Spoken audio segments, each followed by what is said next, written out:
Então, pessoal, estamos mais uma vez aqui. João Paulo Betatti, Júlia Caetano, Yasmin Machado, Ivan de Paiva, que vai dirigir o estudo hoje, Matheus Eduardo, Miguel Galvani, voltou Miguelzinho, Sarinha Lopes, Laís, Ferronato, Gabriel Calorindo, Gui Moraes, o Dave Kumada, Eduardo, Larissa Mansur, João Vitor e Manu Schneider. Então tá contigo a palavra, Ivan. Amém. Bom, vamos lá.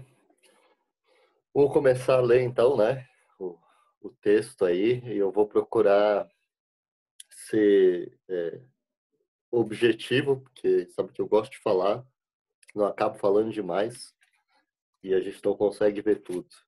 Pode passar para nós aí, para a gente poder. Então,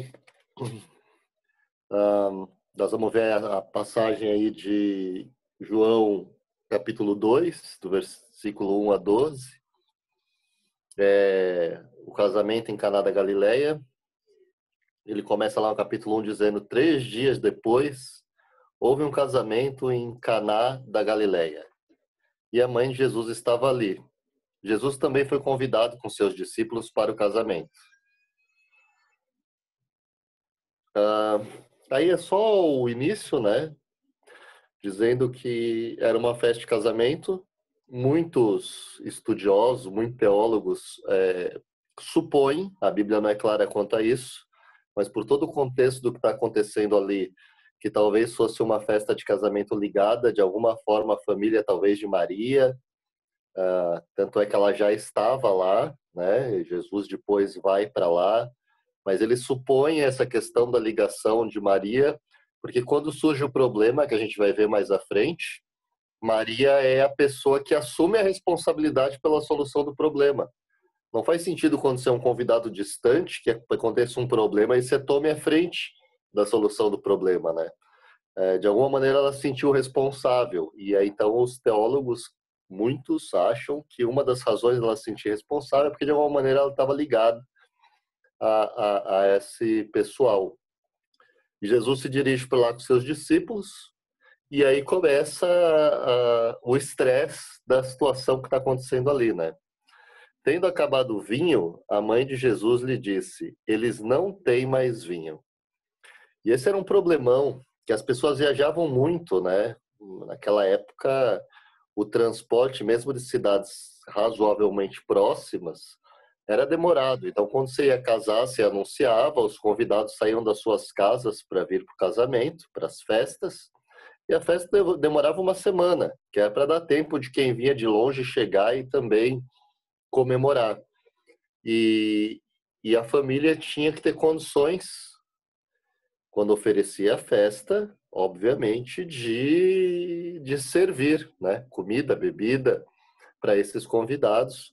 E não ter, ou seja, ter acabado o vinho, podia ser interpretado inclusive como desrespeito, como falta de planejamento da família, enfim, algo que pegaria muito mal e naquela época marcaria a família como uma família que não soube ser previdente, né? Porque o judeu tinha aquilo muito forte de receber os viajantes, de receber em casa. A Bíblia mostra muito isso, esse lado hospitaleiro, de quando alguém chegava, as pessoas chamarem para casa, servir comida, servir bebida, receber bem, ser bons hóspedes. Então, quanto mais numa festa de casamento, se você não tivesse condições de acolher as pessoas, isso pegaria muito mal para a família. E quando a mãe chega para Jesus, e aí é uma coisa muito interessante, porque ela já tinha plena consciência de quem Jesus era, e diante do problema que apareceu, ela não contou para todo mundo. A Bíblia não fala dos noivos se preocupando com isso. A Bíblia não fala nem do mestre Sala, né, que era uma espécie de maître responsável pela festa, se preocupando com isso. As pessoas não perceberam isso acontecendo. Era uma coisa que estava acontecendo meio que no pano de fundo da festa ali.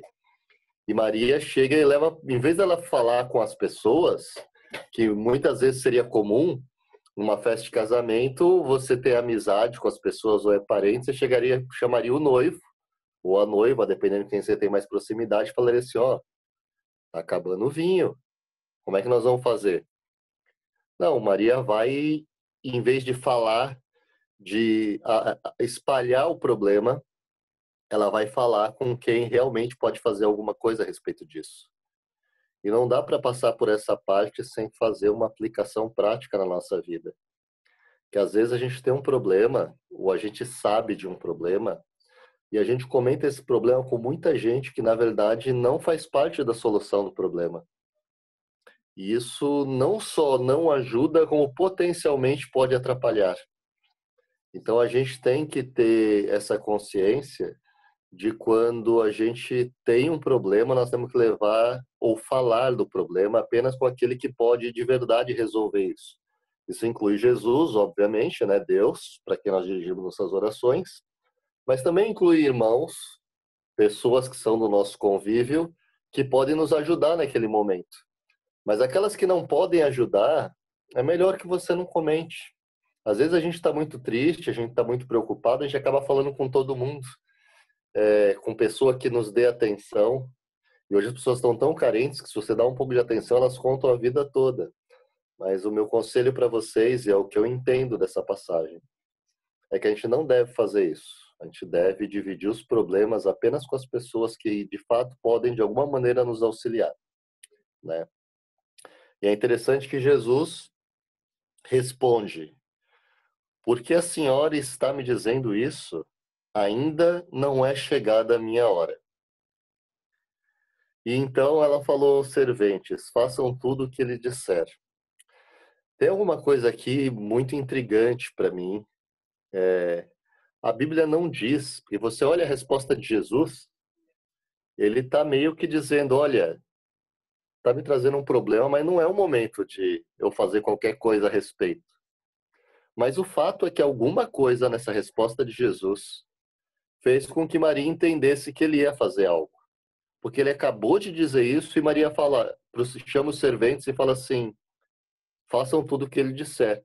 Eu não sei se era na entonação da voz, porque às vezes a gente fala uma coisa, mas na entonação do que a gente fala, a gente dá a entender coisas diferentes. Então eu imagino que tem alguma coisa ali que a palavra escrita não nos passa, que quando Jesus falando, olha, ainda não é chegada a minha hora, mas tinha alguma forma ali, Maria entendeu que apesar disso ele faria alguma coisa. Como se deduz pelo fato deles não terem muito vinho, que era uma festa de uma família mais simples, assim como era a família de Jesus, ah, esses serventes, esse mestre-sala, essas pessoas provavelmente eram amigos próximos ou mesmo familiares dos noivos que se dispuseram a servir os outros. Isso é comum acontecer nas nossas festas, né? Você tá lá, em vez de contratar garçom, você tem amigos, tem parentes que ajudam a servir as pessoas, a passar o salgadinho, a assar a carne. Isso até hoje é assim, né? Então, é interessante e nesse ponto eu sou eu sou um defensor de Maria, vamos dizer assim, né? Eu sou mariano nesse ponto, porque essa frase dela era talvez a frase mais importante da gente gravar no nosso coração nessa noite, mas também na nossa vida, que é bem simples: façam tudo o que ele disser. Se a gente conseguir fazer isso, nós estamos feitos. É só a gente fazer o que Jesus falou. Se a gente fizer o que Jesus falou, tá show de bola. Nossa vida vai bem, as coisas vão funcionar, nós vamos ser abençoados, vamos ser bênção na vida de outros, vamos servir com excelência. Simples. Faça tudo o que Jesus disser. E essas foram as últimas palavras de Maria que ficaram registradas na Bíblia. Façam tudo o que ele disser. Eu acho lindo. Maria tem algumas coisas que eu acho fantástico. Sem essa parte da adoração que a Igreja Católica depois veio fazer, mas era uma mulher realmente que tinha algo de diferente, né? E ele fala que estavam ali 6 potes de pedra. que os judeus usavam para as purificações. Em cada um cabiam cerca de 100 litros. É legal isso porque a NA já traz isso numa linguagem que a gente entenda. Se você pegar as outras linguagens, essa passagem traz palavras que às vezes a gente não tem noção do conteúdo. Porque na nossa cabeça, quando a gente pensa em festa, em bebida, os nossos volumes são volumes muito menores do que o que eles usavam lá, né? Essa mesma passagem numa outra versão aqui, ó, ali estavam postas 6 talhas de pedra para as purificações dos judeus, em cada uma cabiam 2 ou 3 almudes.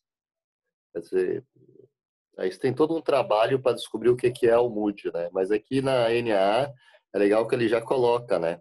Em cada uma cabiam 100 litros.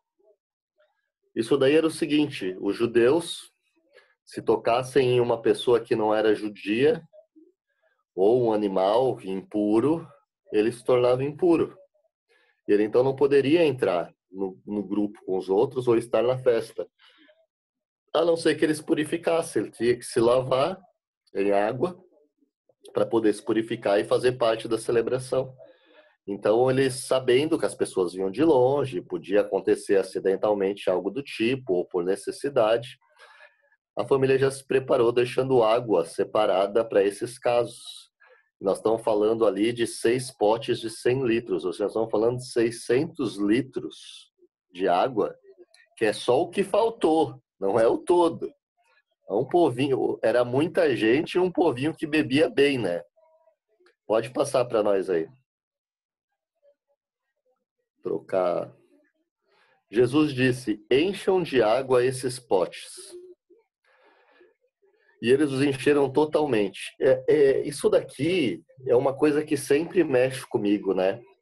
A questão das medidas daquilo que Deus tem para fazer. Quando a gente pega a viúva lá, que teve a multiplicação do azeite, a orientação do profeta foi: pede vasilha para os vizinhos, para todo mundo, quantas você conseguir e enche, né? Derrama o que você tem de azeite lá até encher. E o que ela tinha de vasilha foi cheio. Aqui de novo, tinham 6. E as 6, ele mandou encher inteira. Enche, né? Encher tem que ser inteiro, né? Mas ele mandou que enchesse. Na verdade, quando a gente lida com Deus, é isso que ele quer fazer com a gente. Ele quer nos encher. Não uma parte. Ele quer nos encher totalmente. Não um setor da nossa vida. Não, vou me encher no meu ministério. Não, ele quer te encher em todas as áreas da tua vida. Ele quer cada cantinho do seu coração, da sua mente, dos seus planos, dos seus sonhos. Ele quer encher tudo da presença dele, da vontade dele. E é sempre na medida que nós temos, daquilo que a gente dispõe. 6 potes, vamos encher os 6 potes. Eram, sei lá, dezenas de potes, como o da viúva, não tem a quantidade, vai encher tudo. O que você tem para oferecer? O que você tem para oferecer de coração, ele vai encher. Mas é você que vai definir a quantidade disso, porque é você que separa os potes. E eles encheram totalmente, então lhes disse: agora tirem um pouco e levem ao responsável pela festa.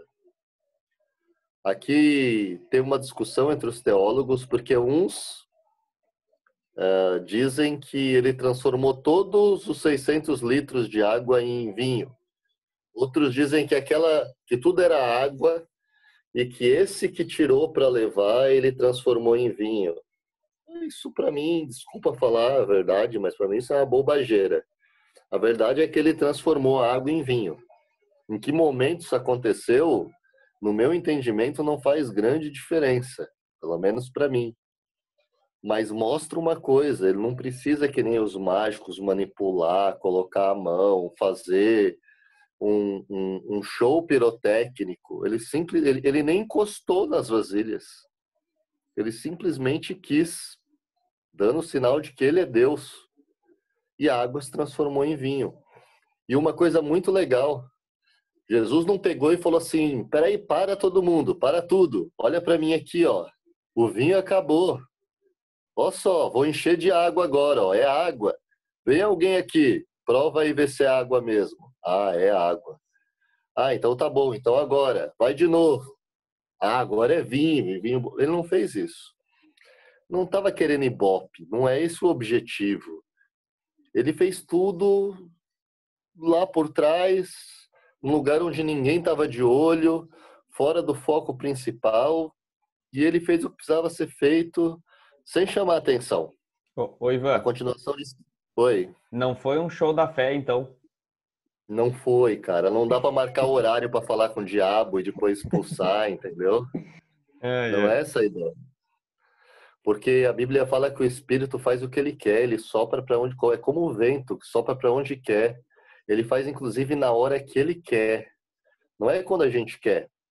Quando Lázaro morreu, a irmã dele queria que Jesus estivesse lá no dia que ela mandou chamar. Mas ele não foi na hora que ela queria, ele foi na hora que ele quis. E fez o milagre.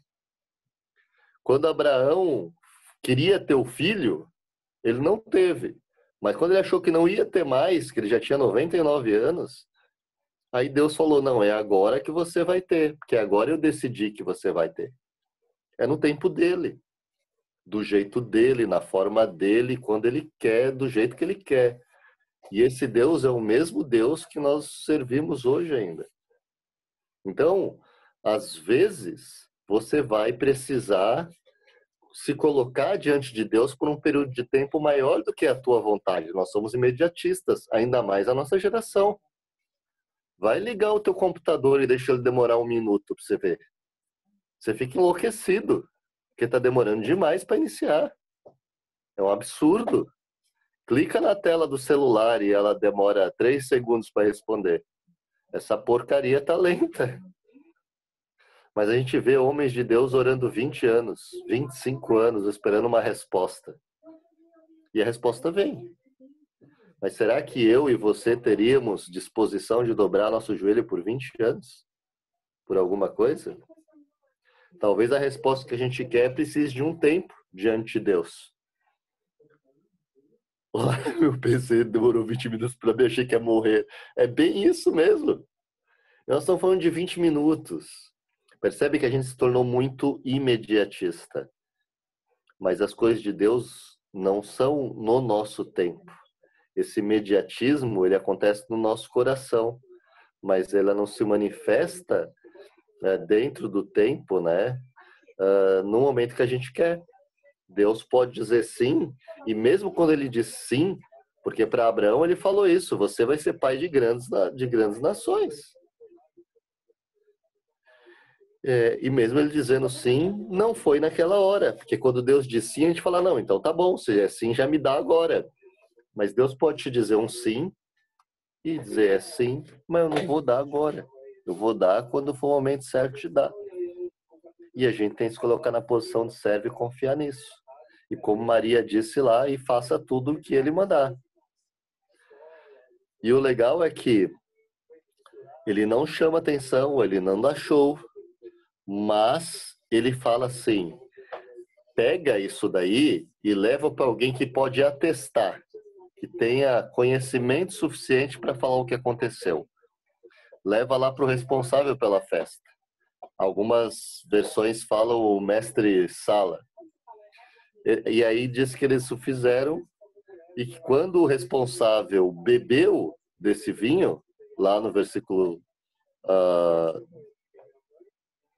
9, né? A água transformada em vinho, e ele não sabia de onde tinha vindo, mas os serventes que estavam lá sabiam, que eles pegaram a água, eles encheram, eles viram tudo. Ele chamou o noivo e disse, todos costumam servir o vinho bom primeiro. E aí, quando as pessoas já beberam, já estão altas, já não estão mais no seu melhor juízo, elas servem um vinho inferior porque elas já perderam o paladar, já não tem mais noção do que está acontecendo. Você, porém, guardou o melhor vinho até agora. Isso aqui é legal por um monte de coisa, né? Tem muita coisa que dá para falar aqui. Esse texto é muito rico. Esse exemplo que ele fala aqui de servir o primeiro vinho bom, e depois o outro, isso só é possível porque quando a gente começa uma coisa, beber, por exemplo, um vinho, você tem o paladar afinado, apurado, você consegue sentir o gosto. Mas quando você continua bebendo, você vai perdendo essa capacidade. Você pode beber algo de muito menos qualidade e você não vai perceber porque seu paladar está afetado. Porque você passou do ponto. Isso daí acontece em muita coisa da vida. Eu tenho o direito de me divertir. Verdade, você tem. Mas se for demais, na verdade você não está mais curtindo.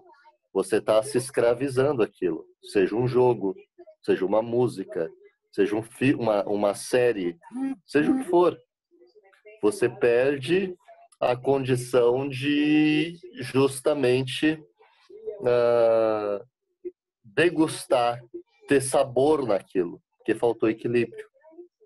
Então, embora seja lícito e a gente tenha direito em tudo na vida que a gente for fazer, se você fizer demais, de maneira destemperada, desequilibrada, você acaba sendo escravo daquilo e não aproveitando aquilo. Pode ser o que for, pode ser o trabalho, e aí você acaba deixando de lado outras pessoas. Pode ser exercício físico, que é uma coisa boa, mas aí todo exagero vai te levar a isso. E ele fala, mas você guardou o melhor vinho até agora porque isso chamou atenção, é diferente. Mas eu quero dizer para você que é a regra e da nossa vida cristã. Todo aquele que é cristão aprende desde cedo, e às vezes a gente não tem isso consciente, mas deveria, que o melhor é sempre no fim. Que quanto mais tempo passa, melhor fica. Então, ao contrário das pessoas do mundo, que, por exemplo, se casam e o casamento é bom enquanto está na lua de mel e terminou a lua de mel já começa a brigaiada, o cristão, ele começa de um jeito e ele vai melhorando com o tempo. Porque eles vão aprendendo a se conhecer, vão aprendendo a se respeitar, vão aprendendo o limite de cada um, vão colaborando um na vida do outro. E o casamento vai melhorando com o tempo. A amizade vai melhorando com o tempo. Que você vai reconhecendo as virtudes do teu amigo, do teu irmão, você também vai reconhecendo as deficiências dele, você vai se colocando na brecha, você vai se colocando na posição daquele que caminha junto, que auxilia, que ajuda. Então o fim é sempre melhor. E nós esperamos pelo grande final, que é a vinda de Cristo, que vai pôr fim em toda a dor, todo o choro, toda a doença, toda a morte. Nós vamos viver eternamente com Ele uma vida plena, né? Cheia, aonde a glória dele vai ser manifesta o tempo todo e nós vamos estar livres da presença do pecado. Então nós vivemos nessa expectativa. Se o começo era bom, o fim vai ser melhor ainda. Mas a gente tem que acreditar nisso na hora de tomar as nossas decisões. E se a gente não olhar isso a partir dessa perspectiva, a gente vai se preocupar com as gratificações imediatas. E as gratificações imediatas são as responsáveis pela maior parte do sofrimento que a gente gera para nós e para as pessoas que a gente ama. São a gratificação imediata que faz com que o marido traia uma esposa ou a esposa o marido. Porque surgiu uma oportunidade, ele quer aproveitar aquilo. É o ganho imediato em troca do benefício duradouro. É a pessoa que pega um dinheiro de uma maneira ilícita, porque é fácil e é um dinheiro rápido. Mas você está atrás do ganho imediato, do início, e não do fim, que é melhor. Que é fruto de você ser sério, honesto, trabalhador. Ou qualquer coisa na vida que você precisa abrir mão de um fim melhor para ter algo agora, é perigoso e, na maior parte das vezes, danoso.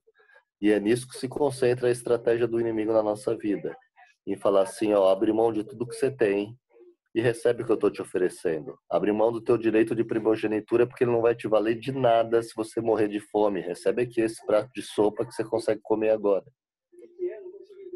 E aí você fala, faz sentido. O que adianta eu ter um direito de primogenitura se eu vou morrer de fome? Mas na verdade ele é um enganador. Essa não é uma escolha verdadeira. E ele tenta fazer isso com a gente o tempo todo. Na tua escola, na tua faculdade, no teu trabalho, com os teus amigos, sempre te oferecendo um prato de sopa, algo que te dá prazer agora, imediato. mas que te afasta do teu propósito, que é eterno. E aí, que vem uma parte legal, deixa eu cuidar o horário aqui. Assim, em Caná da Galileia, Jesus deu início a seus sinais. Ele manifestou a sua glória e os discípulos creram nele.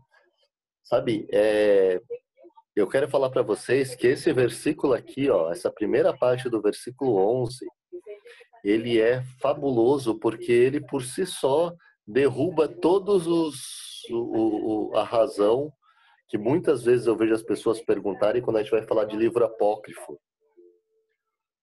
Por quê? Porque os livros que fazem parte da Bíblia, vocês já devem saber disso, eles foram selecionados e um dos critérios que foi utilizado para selecionar foi o reconhecimento da igreja da época, de que eles eram livros inspirados.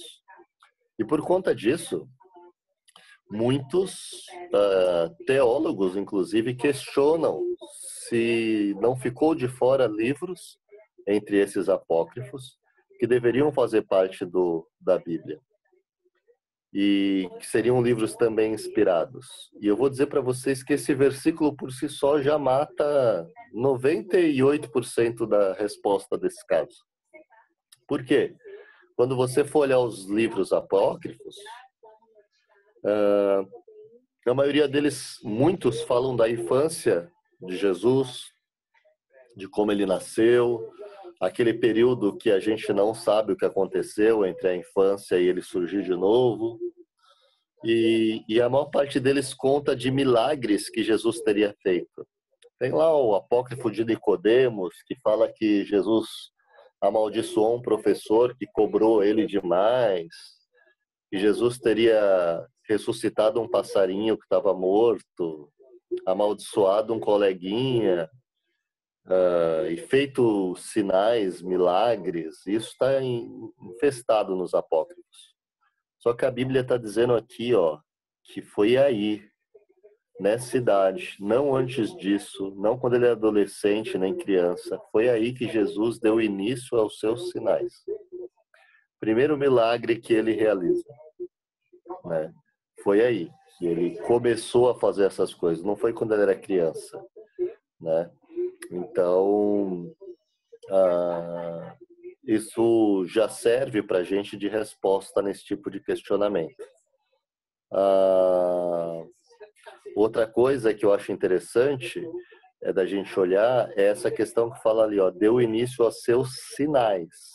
Se referindo aos milagres, João fala de 7 milagres, se eu não me engano, no livro dele.